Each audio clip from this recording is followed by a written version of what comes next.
Hello बच्चों, welcome to my channel online classes. और अभी तक हमने दिल्ली सल्तनत के बारे में पढ़ा था और अब जो है मुग़ल पीरियड के बारे में हम पढ़ेंगे। तो इंडिया में जो है मुग़ल पीरियड रहा था 1526 से 1858 तक, ठीक है। और फर्स्ट रूलर जो इसका था वो था बाबर। तो Babar was the founder of Mughal dynasty. तो चलिए बाबर के बारे में देखते हैं। तो बाबर ने मुग़ल एम्पायर एस्टेब्लिश किया था 1526 में, जब उसका सामना हुआ था इब्राहिम लोदी के साथ। इब्राहिम लोदी डायनेस्टी का 1526 में कौन से बैटल में? बैटल ऑफ पानीपत में। तो बैटल ऑफ पानीपत ने बाबर ने इब्राहिम लोदी को डिफीट किया और दिल्ली की गद्दी पे बैठा, और ये था बैटल ऑफ पानीपत। तो इसको थोड़ा ध्यान रखना। तो वो जो था एक तुर्किश मुस्लिम था और तैमूर का डिसेंडेंट था, मतलब तैमूर का जो था उसी के क्लान से बिलोंग करता था। Along with his connection with Chagatai Turkish clan, he was also associated with the clan of Mongolian commander Genghis Khan.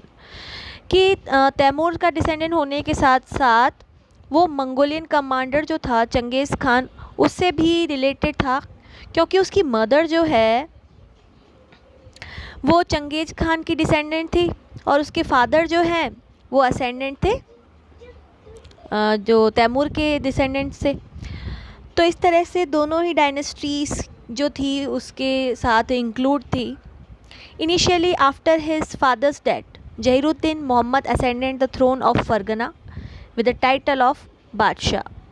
तो जब उसके फादर की डेथ हो गई तो जहीरुद्दीन मोहम्मद जो है, जहीरुद्दीन मोहम्मद जो बाबर के लिए आया है, ये बाबर का नाम था। तो Zahiruddin Mohammad ascendant the throne, उसने फरगना जो है उसकी गद्दी पर पहले बैठा और उसने बादशाह का टाइटल गेन किया, और वह ऐसा पहला तैमूर क्लान का रूलर था जिसने इस टाइटल को एक्वायर किया था। खानवा जो है वहाँ से, आगरा से 40 किलोमीटर्स की दूरी पर है। वहाँ पे बाबर और राणा सांगा के बीच में वॉर हुआ था 1527 में, जिसमें बाबर ने यूज़ किया था तुगलकनामा स्ट्रेटजी को। ये वॉर करने की स्ट्रेटजी थी तुगलकनामा। और जिहाद का स्लोगन जो है वो अपनी आर्मी को दिया था उसने। तो आर्मी जो है काफ़ी मजबूत हो गई थी इमोशनली। जो उसने जिहाद जो है धर्म का नारा दिया, जिस तरह से उसने रिलीजन के बेस पे उसने अपनी आर्मी को लड़ने के लिए आगे किया। तो after standing victorious Babur acquired the title of Ghazi, और जब वो राणा सांगा से जीत जाता है तो उसने जो टाइटल गेन किया था वो था गाजी। तो गाजी का टाइटल जो है बाबर ने जीता था आफ्टर डिफीटिंग राणा सांगा। तो ये भी इम्पॉर्टेंट है कि राणा सांगा और बाबर के बीच में वो जो वॉर हुआ था वो कहाँ पे हुआ था? खानवा। इसको खानवा का वॉर भी कहते हैं, 1527 में हुआ था। इसको भी आप नोट कर लेना। तो 1528, और अब कौन सा वॉर हुआ था? बाबर ने डिफीट किया मेदिनी राय ऑफ चंदेरी का जो मेदिनी राय थे उसको डिफीट किया 1528 में, जस्ट आफ्टर उसके 1 ईयर। और फिर 1529 में बाबर ने अफ़गान्स जो है उनको बैटल ऑफ घाघरा में डिफीट करा। तो बैटल ऑफ घाघरा किसके बीच हुआ था? अफ़गान्स और बाबर के बीच में।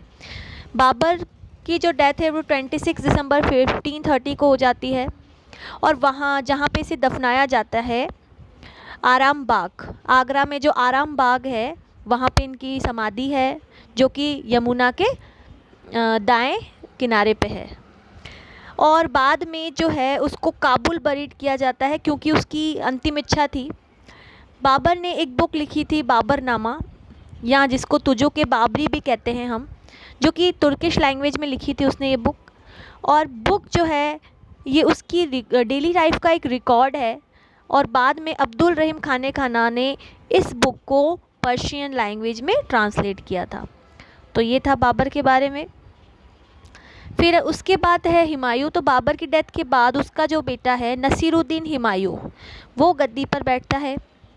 हुमायूं जो है काबुल और कंधार जो है उसके जो ब्रदर है कामरान उसको देता है। संभाल टू अस्करी, संभाल जो है वो अस्करी को देता है। Alwar and Mewat to Hindal and Bakhwan Badakhshan region to his cousin Suleman. तो इस तरह से 4 भाई होते हैं हुमायूं के, जिनको वो अलग अलग पार्ट्स दे देता है। हुमायूं एक नए टाउन को भी एस्टेब्लिश करता है दिल्ली में, जिसका नाम वो दीन पनाह रखता है। ठीक है, ये इम्पॉर्टेंट है कि दीन पनाह जो है वो किसने एस्टेब्लिश किया था, हुमायूं ने। तो उसने इन्वाइट किया मालवा और गुजरात पर, और एक बैटल जो है मतलब उसको एक कड़ी टक्कर देने वाला जो था वो शेर शाह सूरी था। तो हुमायूं और शेर शाह सूरी जो है एक जगह है जहाँ जिसका नाम है चौसा। ठीक है, तो वहाँ पे जो बक्सर नाम की जगह है वहाँ पे वो लोग मिलते हैं और उनके बीच में एक वॉर होता है 1539 में।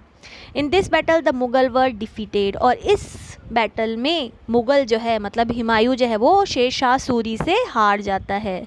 तो बीच में आपका शेर शाह सूरी आ रहा है, तो ध्यान रखना शेर शाह सूरी जो है मुगल नहीं है, ये वो सूरी क्लान का था। तो हुमायूं से बैटल में हारने के बाद वो रूल करता है, और आफ्टर रूलिंग सम टाइम, कुछ साल रूल करने के बाद दोबारा से हुमायूं जो है उसको हरा देता है और वापस से मुग़ल डायनेस्टी को एस्टेब्लिश करता है। ठीक है, तो ये ध्यान रखना। The Mughals were defeated in this war after victory in Chausa.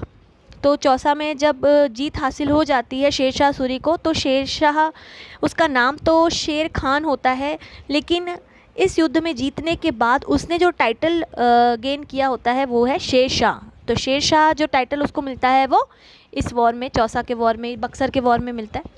And circulated coins in his name, वो अपने नाम से सर्कुलेट करता है कॉइन भी। Farid Khan was the real name of Sher Shah, ये याद रखना आप, ये कई बार आता है कि शेर शाह का जो असली नाम था वो क्या था, फरीद खान था। तो फरीद खान जो था उसका नेम था।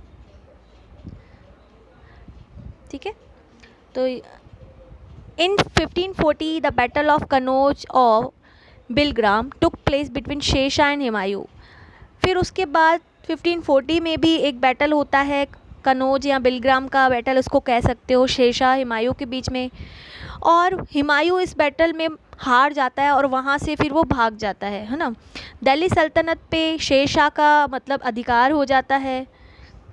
और during his term of exile Humayun got married to Shaikh Ali Akhtar's daughter Hamida near Batkat, who later became Akbar's mother. Gradually Humayun conquered, मतलब जब वो एग्जाइल में था तो वो हुमायूं जो है वो मैरी करता है शेख अली अख्तर की जो डॉटर होती है हमीदा बेगम, और आगे चलकर इसी हमीदा बेगम ने हुमायूं का जो मकबरा है, टॉम्ब है, वो भी बनवाया था। और यही हमीदा बेगम जो कि अकबर की मदर होती हैं। तो हुमायूं ने कॉन्कर्ट किया कंधार और काबुल को। In an attempt to regain his power in India he occupied Lahore in 1555, और लाहौर पर भी उसने अपना अधिकार कर लिया 1555 में। उसने पंजाब को भी अपने अंडर में ले लिया नसीर खान की आर्मी को हराकर। ठीक है, और जून 1555 में उसने वापस से डिफीट किया अफ़गान्स जो थे उनको सरहिंद के पास। Afghans were lead by Sikandar Sur and Mughals were led by Bairam Khan. After this Humayun ascended the throne of Delhi for the second time. तो हुमायूं ने सेकेंड टाइम इसको हराकर दिल्ली की गद्दी पर वापस से अपनी जीत हासिल कर ली 23 जुलाई को 1555 में। लेकिन एक शॉर्ट पीरियड के बाद, मतलब बहुत कम समय के बाद उसकी डेथ हो जाती है। He suffered a major injury due to slipped on the step of library at Din Panah. तो दीन पनाह जो टाउन उसने बनवाया था उसी की लाइब्रेरी से स्लिप होकर उसकी डेथ हो जाती है ना। Humayun was always under perpetual influence of opium. He believed in astrology and therefore formed a rule of wearing clothes of 7 different colors for 7 days in a week. Astrology में बहुत ज़्यादा बिलीव करता था हुमायूं, और उसने 7 अलग अलग रंग जो हैं 7 दिनों के लिए हिसाब से वो पहनने के बारे में भी बताया था। काफ़ी बिलीवेबल था, एस्ट्रोलॉजी भविष्यवाणी में बहुत ही विश्वास करता था। और अब हम पढ़ेंगे सूर एम्पायर के बाद में। आपने ये देखा था कि हुमायूं जो है डिफ़ीट हो जाता है शेरशाह सूरी से। तो बीच का जो हमारे पास टाइम पीरियड है, मतलब 1539 में उसको डिफ़ीट किया गया था और वापस से उसने एक्वायर किया 1555। तो ये इसके बीच का जो टाइम पीरियड है हमारे पास, तो ये जो 15-16 साल जो है ये सूर डायनेस्टी का टाइम पीरियड रहा, जिसमें कई सारे आप कह सकते हो इम्प्रूवमेंट्स जो है किए गए, है ना। शेरशाह सूरी ने ग्रांड जीटी रोड भी बनवाया था, ग्रांड ट्रंक रोड जो है उसका नाम पहले शेरशाह सूरी था, जिसको ग्रांड ट्रंक रोड भी आप कहते हो। तो सूर डायनेस्टी के बारे में भी हम देखेंगे, तो इसके बारे में मैं आपको अपने अगले वीडियो में बताऊंगी। तो अगर आपको मेरे वीडियोस के नोटिफिकेशन नहीं मिल रहे हैं तो आप सब्सक्राइब बटन के पास जो बेल आइकन है उसको ज़रूर प्रेस कीजिएगा। और वीडियो कैसे लगी मुझे ज़रूर बताइएगा। Thank you.